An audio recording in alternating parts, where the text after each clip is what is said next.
Great. So we move to Heath, and Heath will sort of now bring in the EAP and ESP element, and looking at how that influences students' success and how there could be more structured collaboration there between language and subject specialists. So thank you so much, Heath. Over to you.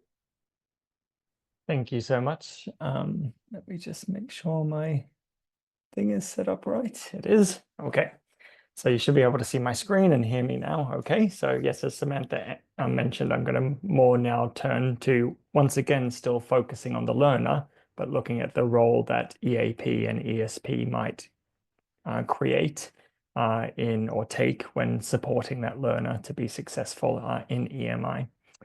So one thing that I think came up in both Ernesto's and Mark's sections is that all EMI programs are not the same, and they do vary, not only according to discipline, but also the kind of structures and policies that underpin how EMI is integrated into the universities.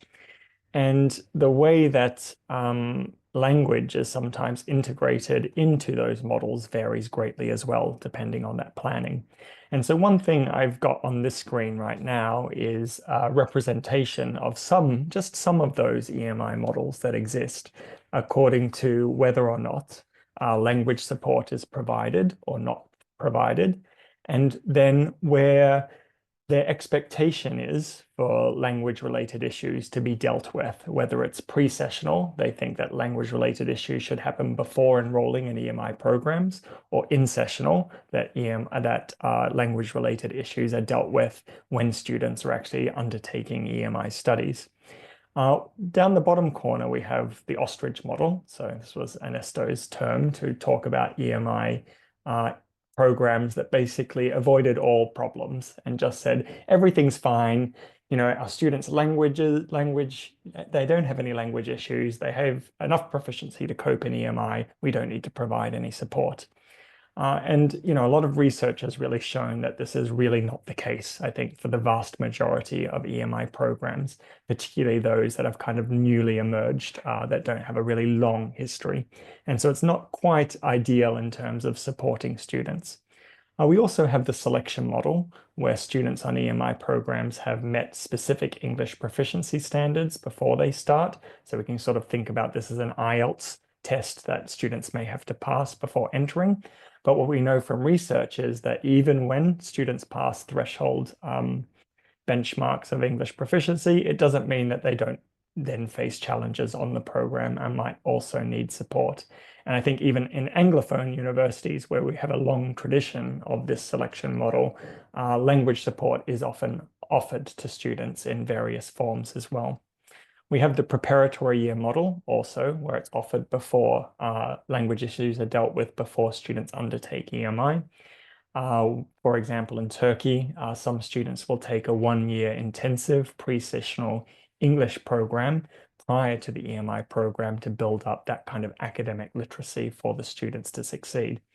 And then we also have the concurrent model. And so this is where I'm going to focus most of my attention today, because it's where students take EAP and ESP courses alongside EMI, where it's a little bit, unlike CLIL, where English language support is more integrated with the content.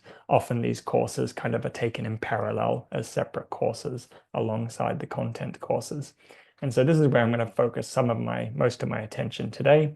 But it's important to realize that actually many universities now are actually moving from this program to the ostrich model.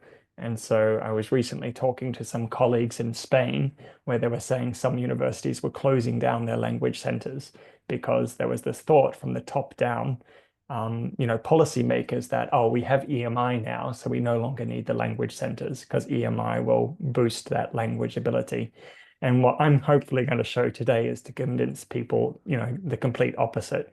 It's that if you have EMI, actually, we need language centers, more than ever to support those students to be successful. Because what we do know from research, and this comes from Anglophone settings, so here in the UK, that studying in an L2 may create a systematic disadvantage for students. So this study by Trankich and Warmington found that even at the B2 C1 level, so that IELTS kind of 6.5 threshold, it might not be enough to mitigate lacks in requisite language and literacy skills to ensure success in English medium studies.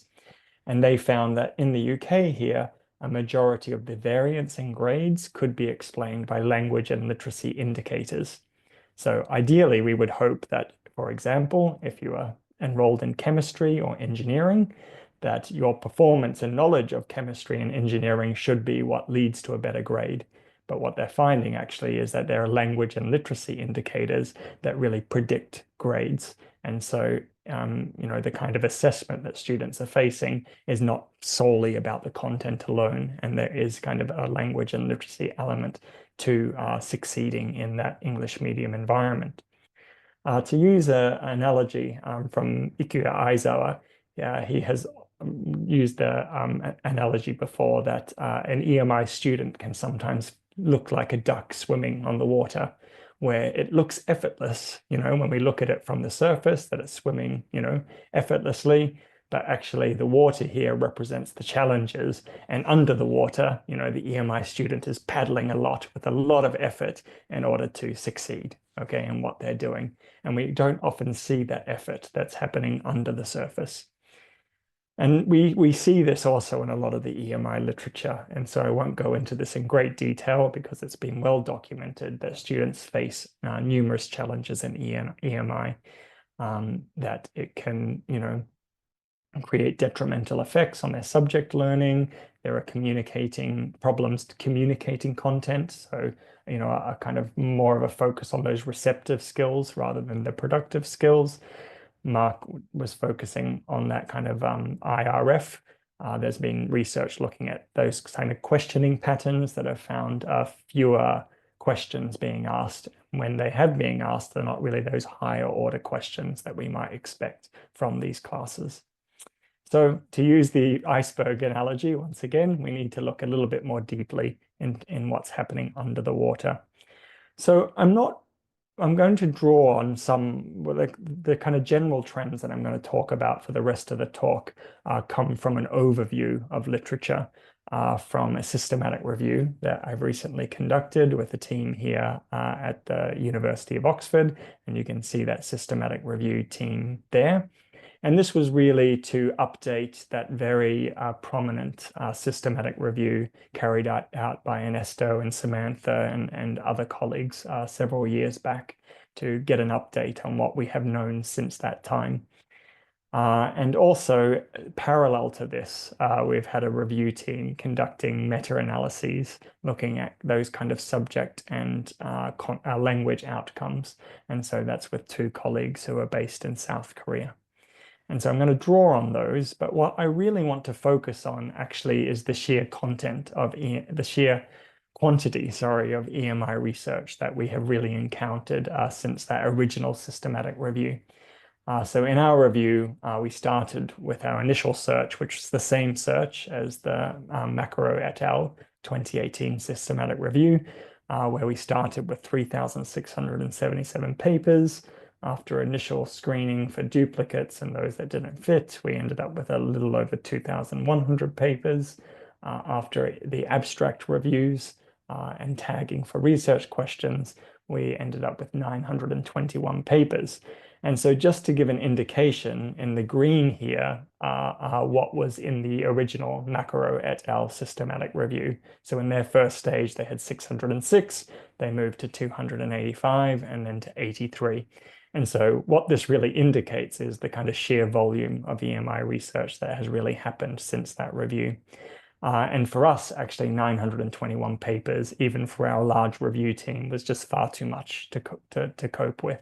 And so we ended up focusing on just a few review questions related to language outcomes, content outcomes, and language issues, because we felt that's all that we could kind of cope with as a team. That review itself is still under review. We hope that it will be published soon. But what we are going to do after that is published is to just make the whole database of those 921 tagged papers available for other researchers to take forward if they want to explore other research questions within those. And just to give an indication here, a recent bibliometric analysis really kind of shows that kind of growing citations and interest in EMI research here, where we can see it's just really, really ballooned in the last 10 years in terms of EMI research. So as I mentioned, the time won't really permit to go into real depth about those findings but I really just want to focus on those that relate to the learner and relate to the role of language support for the learner. One of the positive things we found from the review of language learning that most studies highlighted positive effects of EMI on receptive language skills, while results regarding productive language skills vary. And so this kind of fits with previous observations around that. But often, even though general English proficiencies were commonly observed, it was a bit less clear when it came to discipline-specific language skills, which were inconsistent. And a lot of this had to do with the actual measures that were used, that, we still haven't really seen good tests that really look at growth in discipline-specific kind of vocabulary, discipline-specific language, where we would expect to see most growths. Also, qualitatively, researchers argued that EMI alone might not sufficiently enhance productive skills unless accompanied by explicit instruction or ongoing scaffolding or structured feedback or strategy instruction, which was quite interesting because these things perhaps could be offered through the kinds of activities that Mark was talking about, through independent learning or through parallel EAP or ESP courses. Also, in terms of the content learning, it was quite positive again in that, a lot of the studies showed that there were like those that had an actual comparison between an EMI group and a non-EMI group, that there was no adverse effect on academic performance, or could even lead to better results compared to instruction in the student's first language. This might seem quite surprising at first, but actually it's in keeping with a lot of the CLIL literature, where we know that because of self-selection, because most students are self-selecting into an EMI program, they could be already quite academically motivated students that will find like the fact that they're learning through a medium of English more motivating, and that might prompt them actually to work harder and do better. And so we've seen that in the CLIL literature. We're seeing it also, I think, in the EMI literature for similar reasons. There have been studies that have reported some negative outcomes as well, though, that it could negatively affect academic achievement, where students may have to work a lot harder, or those of lower proficiency or lower academic literacy may find it more difficult to reach those higher levels of grades compared to the students that have higher levels of proficiency. And this seems to be because, like that Trankich and Warmington study, we see that a lot of kind of literacy and language indicators seem to be quite predictive of success, rather than, looking at the kind of impact of other aspects of English medium instruction alone. And we've seen a lot of studies happen in that particular area. And so what I mean by these predictive studies, I might like give some examples from some of the work that I've done actually with Samantha and some other colleagues. So this was one of the earlier studies that we have done. I like to present this actually as kind of overlapping circles because it kind of indicates these studies, are looking at correlation rather than being experimental in design. But we might take a kind of measure of academic performance, such as their GPA or their test scores in EMI classes, and then look at how other measures kind of overlap or predict, whether students do poorly or well in academic performance. And so in this particular study, for example, we found that proficiency measured by general proficiency tests was quite predictive of academic performance. Motivation was a little bit predictive, but actually probably more so because of its relationship with proficiency. And that we can use this kind of model to show that, these kind of major and minor predictors of success in academic performance, that we can explain some kind of variance, whether students do poorly or well, can be explained by other factors such as proficiency or motivation. In a similar study done with the same data set, we found that proficiency once again overlapped with success. Other kind of individual differences, such as self-efficacy, were more predictive. But then in this particular study, we looked at the predictive influence of how students did in their English for academic purposes courses. So in this particular context, the students took English for academic purposes to prepare them for study in EMI, and we found that to be the biggest predictor of success. And so this kind of told the story that it tended to be the students that did better in their EAP courses did better than in their later academic performance in their EMI programs. And then we've also seen similar studies looking at different measures such as academic literacy. So those that have scored more highly on academic literacy measures tend to do better for academic performance. So going back to that kind of earlier slide, we're seeing a very similar situation in EMI, where we're seeing a lot of language and literacy indicators being quite predictive of student success in these areas.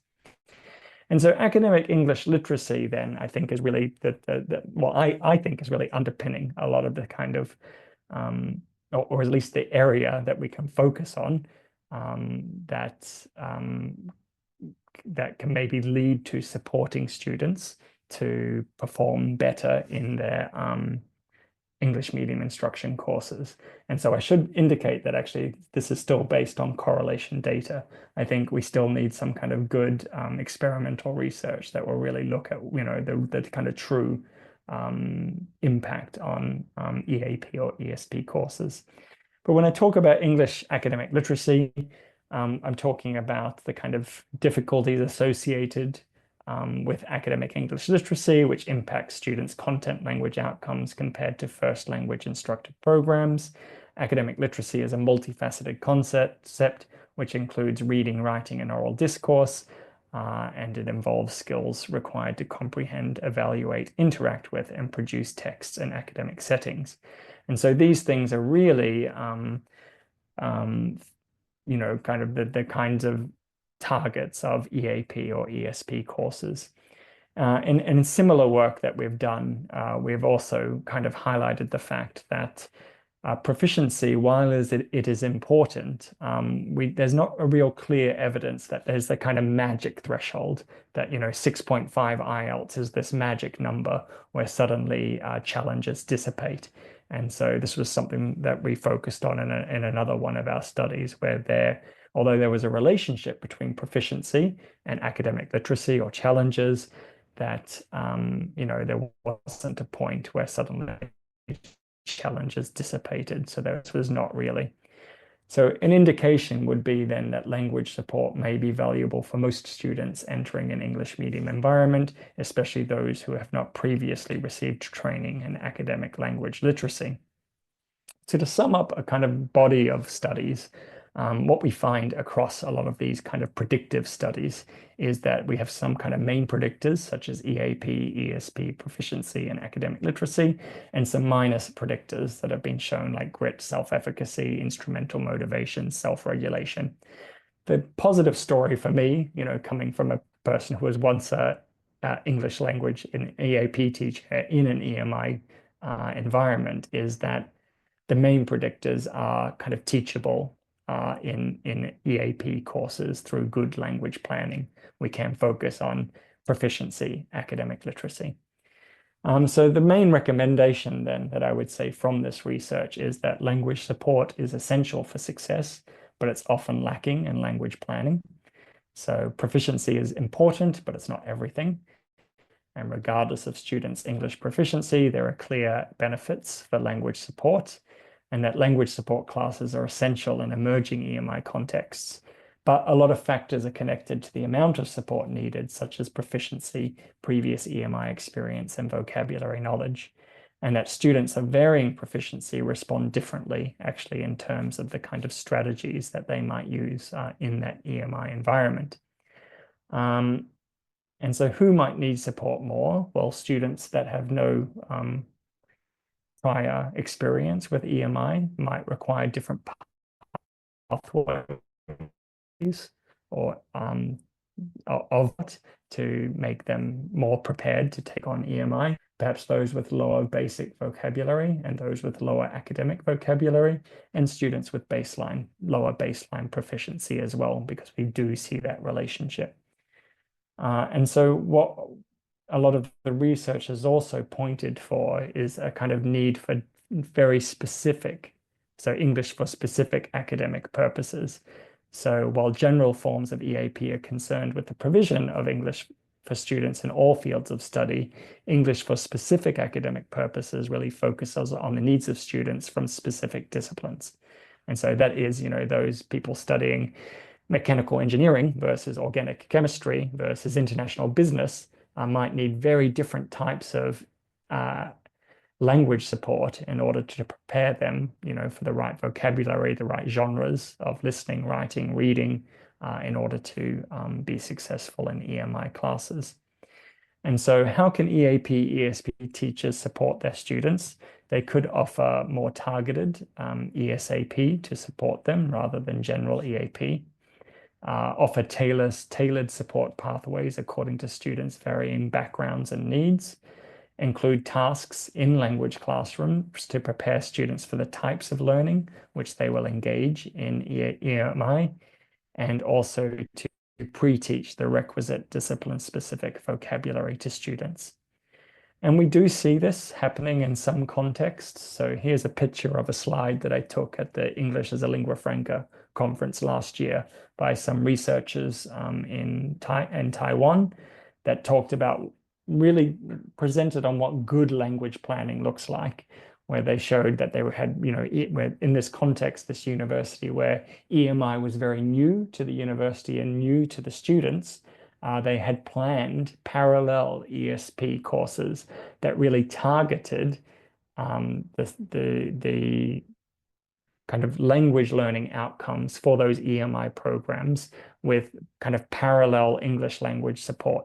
So for example, here's an example they did of a radiology lecture where, the outcome for the EMI was to generate a radiological report, and parallel to this, they equipped students with the knowledge to attend, radiology EMI courses, vocabulary, and so forth, the language to describe medical images. But what we see, going back to that original slide, is not all language planning happens this way.